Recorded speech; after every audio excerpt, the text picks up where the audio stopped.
Howdy folks, welcome to another episode of Super Hamster Plays Kingdom Death Monster. As ever, do me a favour, hit the thumbs up button on this video, and if you're new to the channel, don't forget to subscribe as well by clicking on the little hamster down here. Help me take over YouTube one subscriber at a time. Now, in the last episode, I showed you how I assembled this miniature, which I have since painted, as you can see. And I'll show the pinning technique, so he's nice and sturdy on his base. But in the episode prior to that, the last gameplay video, we carried out the settlement phase for a level 2 lion.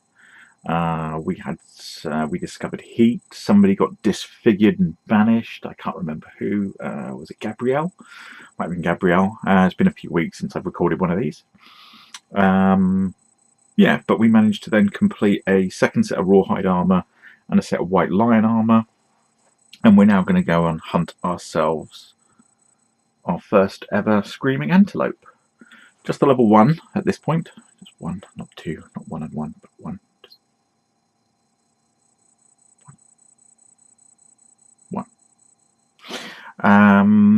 Yes, so we are taking with us Mildred is suited up in the full lion gear with the twin guitars, and hopefully with all those bonuses she should turn out to be a bit of a beast.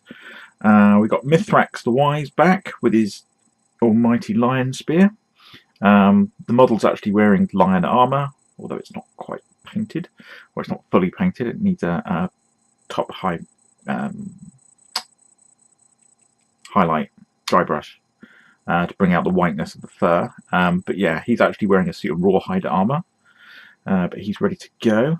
We have Bobby over here, who is wearing rawhide armour and is armed with a sword, so as is. And then we have George, who appears to be being played by Georgina at this point. But yes, the only model I have with a bow that is male is A, unpainted, B, wearing lion armour, and C, not here. Sorry, I ran out of things there. But yeah, so female model with bow and not a lot of armour, which is basically what George has got here. There's the antelope, as we know, not very far away, but having had a quick flick through some of his or the antelope's random events, he tends to run away a lot, so you've got to chase. One caveat: I have rigged the antelope events in this one by a tiny bit. There is one of the events whereby you come across the carcass of half-eaten carcass of a dead antelope, and basically it says stop the hunt there and you get attacked by a lion. And whilst that's all fun and games, and I'm perfectly fine with that in most campaigns, the whole point of this series is to show you the game, and this video in particular is supposed to be our first encounter with an antelope, so it wouldn't be that entertaining to go, this is how you fight an antelope. No, you don't. You fight another lion again. So yeah, so I have taken that one out, but I don't know what any of the other 4 are. There's about, I think, where are we? Yeah, there's one of those. Yeah, there's the dead antelope one, and there's these 4. So there's 8 cards in total, and you only use 9 cards in total, including the dead antelope, and you only use 4 in each hunt. So we'll see what's what.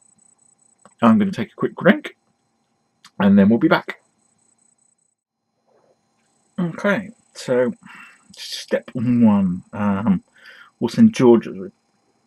I figure every time we advance, we'll use the next character along, so if there's only anything that's random as to who we get, we can just count how many spaces we've moved, and that'll be George, Mildred, Myth, and then Bobby, and then back round to George. So, first one is not going to be read yet, because I wanted to read the Screaming Antelope description.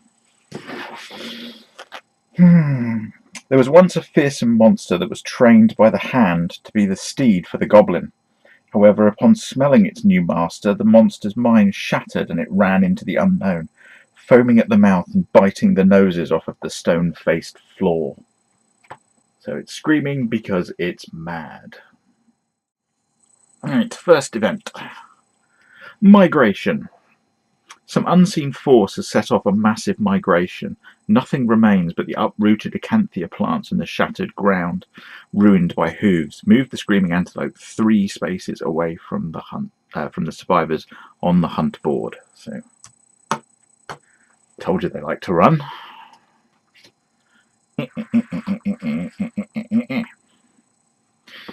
Could this be a random event? It is. Who would have thought it? Right. And we have whites R10s. Ooh. Number 4. Famine. The path ahead is arid and dead. You may have survivors gain +1 courage and press on. Otherwise, roll again on the hunt table before moving on. If you press on, your stomachs grumble in the dark as you stumble forward. The survivors pool their resources. The event revealer rolls D10 and adds 2 to their roll for each consumable piece of gear. I think we'll just roll again. Yeah, we'll just roll again.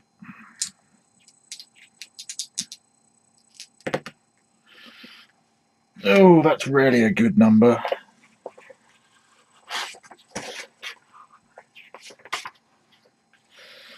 A portcullis. The survivors approach a massive portcullis standing in the darkness.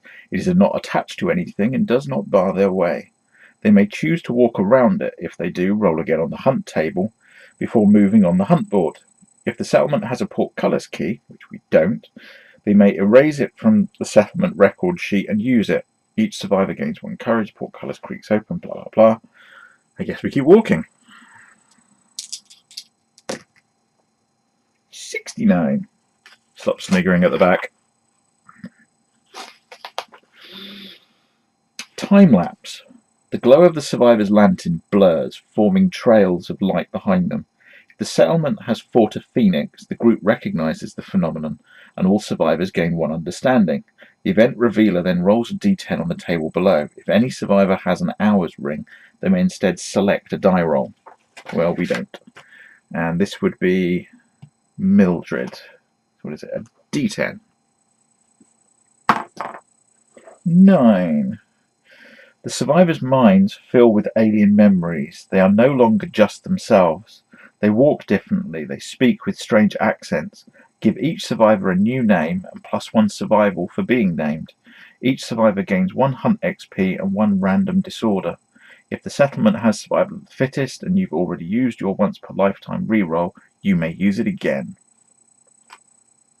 Right, so everybody gains 1 survival, but everybody is already maxed out. Actually, no, Myth isn't, but he should be, because he should have gained 2 from just going for a walk. So yeah, everybody's maxed out, so we'll update that.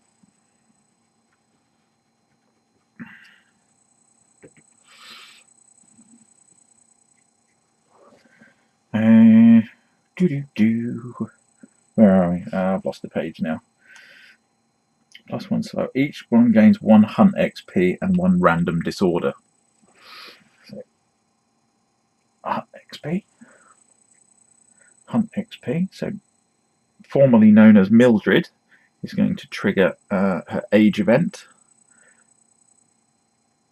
And everyone's going to gain a disorder. So give me a second. I'm just going to dig out the disorder cards. And then we'll look up her age event.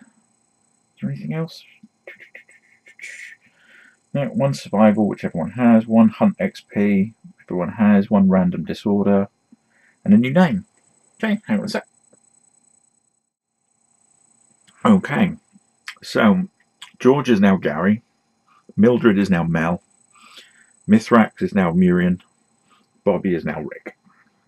Although Mildred/Mel triggered her age event. I don't actually roll it until the next settlement phase, as best I can tell. So she's just going to carry on as is. And now I need to do some random disorders. So, Gary.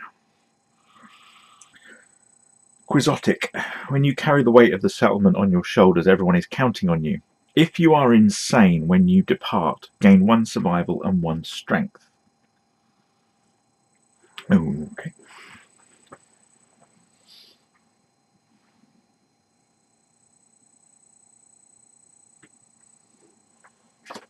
Now, I believe technically I'm then supposed to put that one back in the deck, shuffle them up, and pick the next one. But I think it's more interesting if everybody has something different, so I'm just going to carry on picking from these at the same time. Apparently Mel is a binge eater.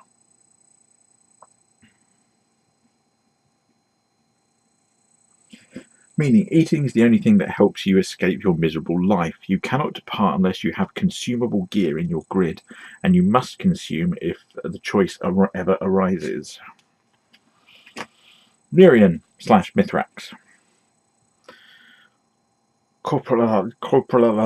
You have compulsive tics in the form of sporadic mutterings, cursings, whimpering, and screaming. All your gear is now noisy. You are always a threat unless knocked down, even if effects say otherwise. And as he's the orator of death, that probably just means he likes to mutter.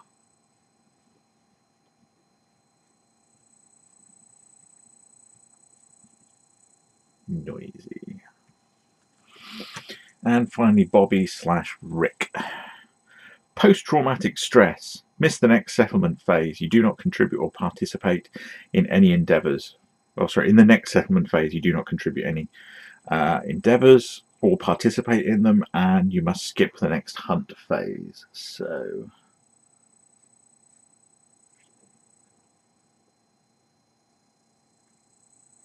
post-traumatic stress.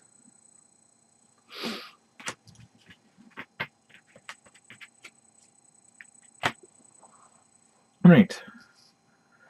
Okay, now that rather confusing event is done, we'll move on, and Mirian is now the hunt person. Devoured grounds. The stone-faced ground is littered with the leavings of ravenous passing beasts. Half-eaten acanthus plants are strewn everywhere. If any survivor has 3+ understanding, you may skip the next hunt space. Otherwise, roll on a random. Understanding, we have 1, we have none, we have none, we have none. Roll on the random event. Where's my random event? $79. A dying small prospector. If your settlement already has a portcullis key, the prospector is gone. Roll again on the hunt event table before moving. We don't. The survivors discover a body slumped against a large stone face. Moving closer, you find a small dying prospector riddled with arrows. As they approach, he growls a warning, threatening them with a huge stone shard. When he sees they are not evil monsters, he calms down and gives them a key. With his dying breath, he says, "This is the key to the portcullis. Without it, you will never get through." Record the portcullis key in the settlement record sheets. If the settlement has graves, the event revealer builds a small monument of broken stone noses and gains 1 understanding.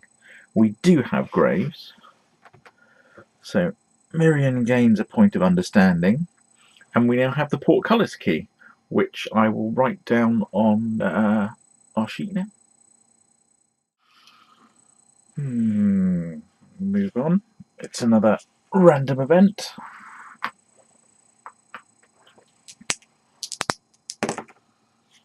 $37. Now, why couldn't we have had those in the other order? Because we found the portcullis.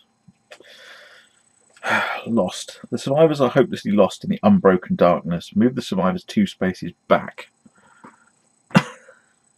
This is a long hunt. Right.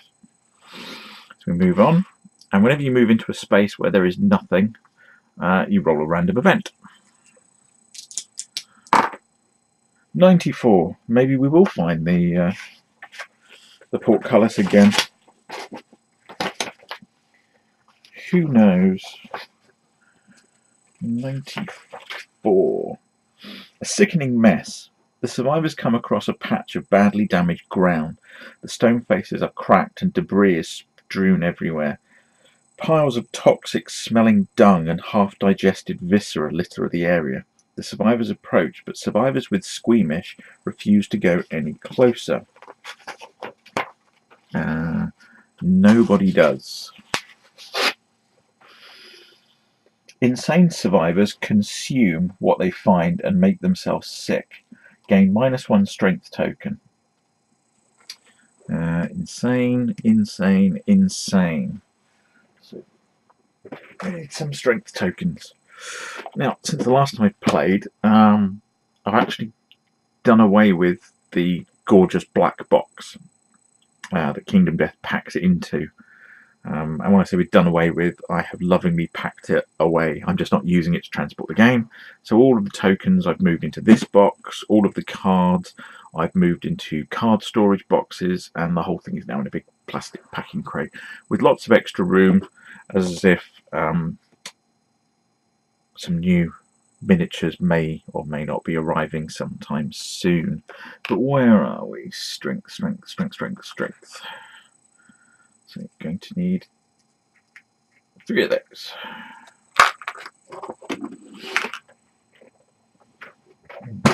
So, you're insane. You're insane. You're insane. Yeah, what else did it say? Sane survivors may investigate.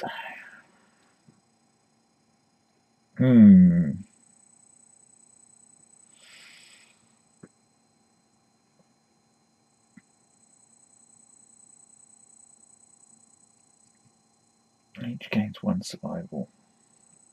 Yeah, I think Mel is going to investigate. So she gains 1 courage.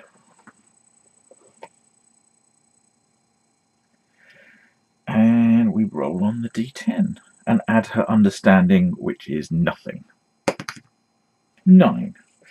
Your intuition pays off. Gain 1 basic resource. So I need those cards now. But now, +1 basic resource. Neat. And we'll move on to there. Which is another random event. 78.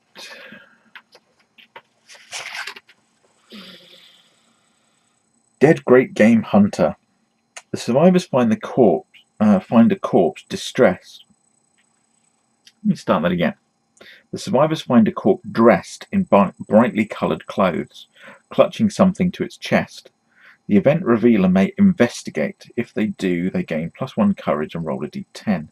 Any survivor with a whip can't do that. Otherwise, roll on the hunt event table before moving on the hunt board. Right. So 1, 2, 3, 4, 5, 6. So we are back round to Mel. Do we get Mel to investigate? Yeah, she's on a roll. So she'll gain another point of courage. And we roll a d10 on the investigate table. 9. The hands are empty. If the settlement has cannibalized, doesn't, gain 1 basic resource. If you have graves, gain 1 understanding. Yay!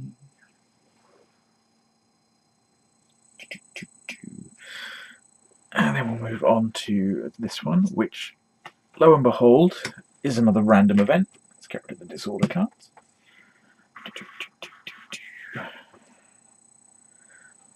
Another random event. Oh, so close to the portcullis. 98. Bloody eyes. The survivors find a trail of blood. It pools in the eye sockets of a stone-faced of the stone-faced ground. The blood is still warm. The event revealer may investigate and roll a d10, or ignore the trail and end this event. And I've just remembered I had to roll another event, so this is actually there. Right. So you may ignore the trail and roll again, or ignore the trail and end this event, or you may investigate.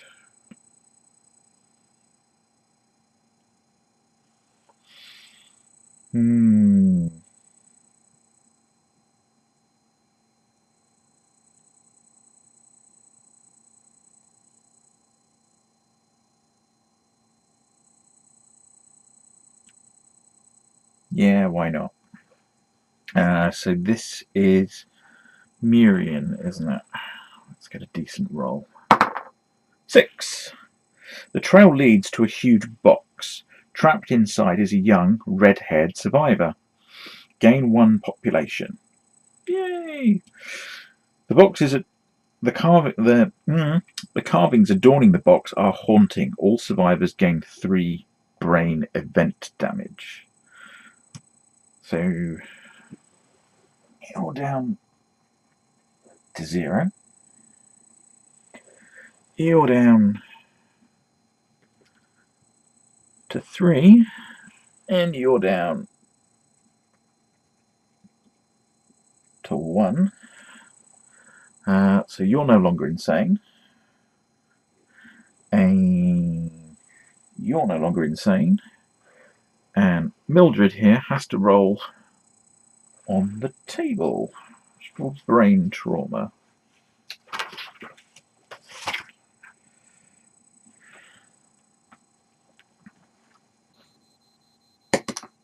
Seven. Lunacy. Gain a random disorder and D5 insanity. So D5 insanity. 2. And that's the discard pile, wasn't it? So we have Squeamish. You cannot depart with any stinky gear in your grid. If a status or effect would cause you to become stinky, lose all your survival. So a squeamish binge eater. That's probably all that blood and guts from the previous one that set her off. Alright. And we gain 1 population, so I'll have to remember to do that. In fact, I've got the sheet right here. So we will gain +1, which takes us to 13 population.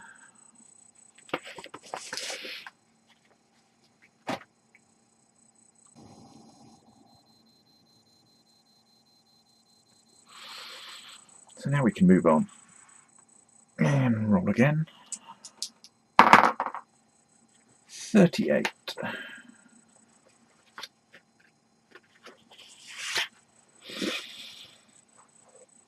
Gregalope. A massive Gregalope stands astride the horizon. It's an ancient body bloated with tumours and scar tissues. Its milky eyes catch sight of the survivors and it bounds away. Driven by a sudden desire, the survivors give chase. The event revealer rolls a d10 and adds their movement to the roll. If any survivor has strategist fighting art, they may corner the Gregalope in a giant stone face instead of a showdown with a level 2 screaming antelope. If you do, end the hunt immediately. Start a showdown with a level 2 screaming antelope using its setup rules. In addition, place a giant stone face adjacent to the monster and give the monster the butcher's berserker trait. Well, nobody here has strategists, so we can't do that. So who was the event revealer? So that was 1, 2, 3, 4, 5, 6, 7. That would still be 6, wouldn't it? With another event. 8. So it's Bobby, and we need to roll a d10. 5. The survivors quickly fall behind the majestic beast. Move 1 space away from their quarry on the hunt board. Oh, hang on. Did it say? Add their movement to the roll, and he's movement 5. So that is in fact a 10. The Antelope is far too fast. It's gone before you know it. Nothing happens. Alright, and now we'll move on. We'll be back to Gary, and we have Overwhelming Darkness, which we've never done before. So that'll be new. Right, in Overwhelming Darkness, there are 3 trails essentially to go down. The path of the insane, the path of the doomed, and the path of the brave. Insane survivors, which is just Miriam here, has to walk the path of the insane. Survivors with 3 or more courage may walk the path of the brave, which would be Myth, but he's insane. And nobody else. So then everybody else walks the path of the doomed. And it's basically just a D10 roll. So we'll get on with that. Gary, walking the path of the doomed. 10. Resolve, gain 1 insanity and 1 courage. Sorry, resolute, gain 1 insanity.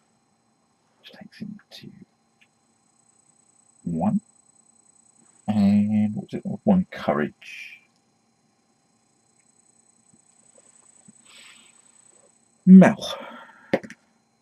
2. A pile of doom falls over you. Gain -3 luck tokens for the duration of this showdown.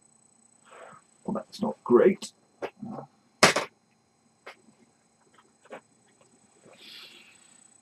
Luck, luck, luck. And Rick. 4. You glimpse a nightmare of whales swimming overhead. Your heart shrivels, lose half your survival rounding down, and gain the post-traumatic stress. He's having quite an unfortunate time, isn't he? Because that's twice he's had that today. And he loses 2 points of survival.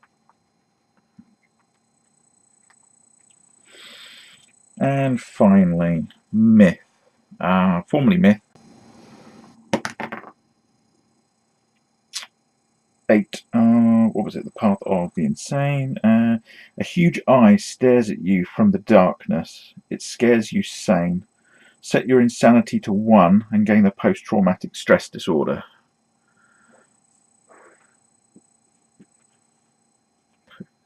PTS. And set is insanity to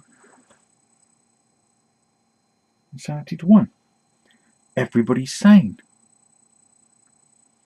Everybody's sane. But we have survived Overwhelming Darkness. And we move to the next one, and we find the Antelope. So there we have it. So a few people have gained -1 strength. Mel has gained -1 luck, which is quite irritating. Because with the lucky ability on the guitars, sorry, the deadly ability on the guitars, she would have been causing criticals on a 9, and that's now going to drop, and she'll only be doing it on a 10, a natural 10. Because a natural 10 is always, I think, although before we actually do the fight, I'm going to double check that just to make sure, in case it becomes one of those things that's, it's impossible because you technically need to roll a 12. But yeah, we'll check that for the next one. That was quite an eventful hunt. Considering it started, there? Should have found it in 3 rolls. And that was 3 rolls, and that was 2 rolls, and that was 2 rolls, and then we went back to busy times. Lots of people went insane. People have had their personality traits swapped around. They all got slightly disturbed. Nobody got injured, and we gained 1 basic resource. Oh, and we found a blood-headed stepchild, didn't we? Who's been adopted into the tribe. So we'll see where that takes us. And that'll be in the next video. Hope you've enjoyed this one. If you have, thumbs up. If you've not enjoyed it, thumbs up, but use your other hand, your offhand, just in case. Don't forget to subscribe to the channel by clicking on down there, the little hamster. Yeah, help me take over YouTube 1 subscriber at a time. I'm still going for that push. I want 100 subscribers by the end of the year. So feel free to share this video. In fact, feel free to share any of my videos, links to my channel, all of that stuff. You can follow me on Twitter at Supa_Hamsta. Is it Supa_Hamsta? I can never remember what my Twitter account is. It's Supa Hamsta somehow. The links for it are in the description of the video, down there. Yeah, thanks for watching. I'll catch you in the next episode when hopefully we'll slaughter this thing without any trouble whatsoever, and we'll get lots of shiny resources. See you in the next video. Thanks for watching. Bye bye.